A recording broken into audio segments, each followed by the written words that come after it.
deux personnes sont concernées, je veux dire, au plus haut niveau, donc le président de la République et Nicolas Hulot. Leur position était connue bien avant? La position du président de la République, elle était connue. D'ailleurs, j'ai eu à la connaître en premier, si j'ose dire, parce que lors d'un débat sur France Télévisions, je lui avais posé la question, très solennellement. On peut retrouver les mots, le verbatim, et il m'avait dit non, la médiation, pour moi, c'est pour faire baisser la pression. Mais si au bout de 6 mois, la médiation n'est pas réussie, alors les forces de l'ordre pourront faire évacuer. Les choses étaient donc claires. C'était un engagement qu'il a pris devant des millions de Français. Et là, j'ai le sentiment qu'après plusieurs déclarations des uns ou des autres, la médiation pourrait être tout autre. Il faudrait tout remettre à nouveau sur le dossier. Ça fait des années qu'on remet tout sur le dossier. Je voudrais dire qu'on a quand même remporté 3 grandes batailles. La bataille du droit, avec 178 décisions des tribunaux. La bataille de l'Europe. L'Europe a dit que c'était un projet conforme au droit européen. Et la bataille surtout de la démocratie, avec un référendum. Ce n'est pas moi qui l'ai voulu, c'était M. Hollande. Donc est-ce que le président de la République va donner finalement raison aux zadistes, à la violence? Est-ce qu'il va méconnaître la force d'une démocratie? Est-ce qu'il va méconnaître la force des tribunaux, des décisions de justice? Est-ce qu'on est encore à nouveau retombé, comme dans les années François Hollande, dans le grand flou, dans l'ambiguïté et dans ce que j'appelle, moi, l'impuissance publique? Vous attendiez quelque chose de plus tranché, une rupture par rapport à l'époque Hollande? J'espérais, en tout cas, j'attendais ce qu'Emmanuel Macron m'avait indiqué. Voilà, il était à 2 mètres de moi. Cette médiation, moi, je ne la refuse pas. Si c'est une médiation qui vise simplement à faire baisser la pression, tant mieux, mais elle ne doit pas remettre en cause les décisions. Votre opinion sur Nicolas Hulot et sa personnalité, ses discours? J'ai une bonne opinion de Nicolas Hulot. Il est, je crois, un homme passionné, mais il a eu aussi une déclaration. Après le référendum du mois de juin, il avait indiqué, alors lui est opposé depuis le début à Antoine Deslandes, mais il avait eu la sagesse de dire, écoutez, quand il y a un référendum, quand il y a un vote, ce vote s'impose à tous. Il faut le respecter. Et donc, je renvoie la déclaration de Nicolas Hulot au ministre Nicolas Hulot. Une médiation est annoncée, ça vous rappelle évidemment un autre contexte, une autre époque, d'autres...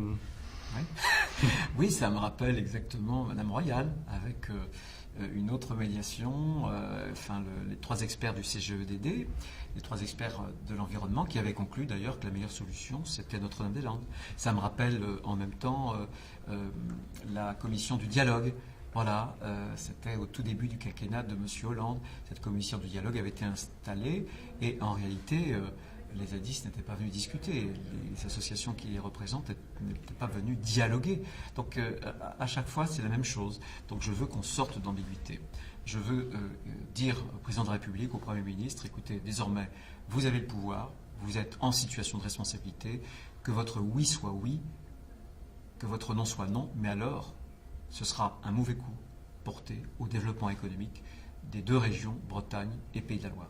Vous dites que c'est toujours la même chose, mais dans l'autre sens, vous allez devoir à nouveau demander une entrevue, faire un courrier? Ben voilà, c'est terrible, mais quand on est élu, il faut se battre. Il faut se battre parce que ce dossier il est bon, il est important. Vous savez qu'en 2011, il y avait seulement 6 jours de saturation sur Nantes Atlantique. Aujourd'hui, on a dépassé les 150 jours. On est une des plateformes aéroportuaires régionales qui a la plus forte dynamique, tout simplement parce qu'on a besoin, on est en bout du bout de l'Europe. On est une région périphérique avec la Bretagne. On a besoin de rester connecté au monde. Sinon, on aura un handicap.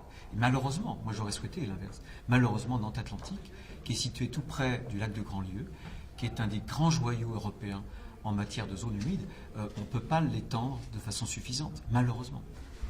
Dernière question, et dans 6 mois, vous et vos partisans, enfin tous les milieux qui peuvent vous suivre, vous gagnez ou vous jetez l'éponge? Ah, écoutez, nous, on continuera à plaider pour l'intérêt général. Voilà, l'intérêt général. Bien sûr, jusqu'au bout. L'intérêt général, il a été dit d'ailleurs par les tribunaux.